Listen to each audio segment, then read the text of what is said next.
আসসালামু আলাইকুম, কেমন আছেন সবাই? আশা করি সবাই ভালো আছেন। আবারও রান্না বান্না নিয়ে চলে আসলাম। আজকে আমি পুঁই শাক রান্না করব, সাথে আলু দিব আর মাছ দিয়ে রান্না করব। এগুলো তেলাপিয়া মাছ দিয়ে রান্না করব। আর এই পুঁই শাকগুলো আমার নানা বাড়ি থেকে আনা হয়েছে। এগুলোতে বিচি হয়েছে। পুঁই শাকের চাইতে বিচিগুলো খেতে অনেক মজা, আমার ভীষণ পছন্দ। তো এই শাকটা আর পুঁই শাকের বিচি মিলিয়ে রান্না করলে অনেক মজা হবে। তবে এটাতে অনেক ডাঁটা রয়েছে, ডাঁটাগুলো আমি না ফেলে কেটে নিয়েছি। ডাঁটা সহ রান্না করলে মজা হবে। তো শাকগুলো কেটে ধুয়ে নিয়েছি, এদিকে আলু কেটে নিয়েছি, মাছ কেটে ভালো করে ধুয়ে নিলাম। সব কিছু কাটাকাটি করে ধুয়ে নিলাম। এখন চুলাতে কড়াই বসিয়ে সব মশলা দিয়ে মশলাটা কষিয়ে নিলাম। এখন উপরে দিয়ে দিলাম আলু। পুঁই শাকে আলু না দিলে একদমই ভালো লাগে না, তাই আমি 2টি আলু দিয়েছি।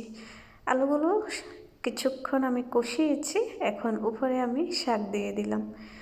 আমার মতো বিচিওয়ালা পুঁই শাক কার কার খেতে পছন্দ অবশ্যই জানাবেন। আর এইভাবে শাক রান্না করলে অনেক মজা লাগে। অনেকেই বিচিগুলো খায় না, কিন্তু আমার অনেক পছন্দ। এগুলো বাজারেও বিক্রি হয়। এখন শাক দিয়ে ভালোভাবে কষিয়ে নিয়েছি ঢাকনা দিয়ে। ঢাকনাটা উঠিয়ে আবার পানি দিলাম পরিমাণ মতো, আর উপরে মাছগুলো দিয়ে দিলাম। তেলাপিয়া মাছ দিয়ে রান্না করছি। চিংড়ি মাছ দিয়ে রান্না করলে আরও বেশি মজা হতো, অথবা ইলিশ মাছের মাথা দিয়ে রান্না করলেও অনেক মজা হয়। তো আজকে বাসায় নেই চিংড়ি মাছ, তার জন্য আমি তেলাপিয়া মাছ দিয়ে রান্না করে নামিয়ে নিয়েছি। এই রান্নাটা খেতে অনেক মজা। আপনারা যারা খান নাই অবশ্যই রান্না করে খেয়ে দেখবেন। অনেক ভালো একটি খাবার, এটি অনেক মজাদার। দুপুরে রান্নাবান্না শেষ করলাম। আর এদিকে ঘরের পিছনে খুব সুন্দর একটি কলা গাছ। এটা এত ছোট, এটাতে কলা ধরেছে। আর কলাগুলো অনেক লম্বা লম্বা হবে, অনেক বড় হবে। গাছটা অনেক ছোট। পাশে আরও একটা গাছ আছে, ওটাতে এখনও ধরেনি, ধরবে।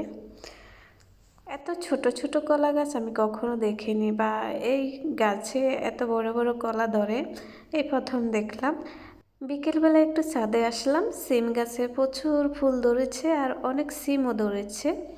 এখনও বাতি হয় নাই, খাওয়া যাবে না, আরও কিছুদিন গেলে খাওয়া যাবে।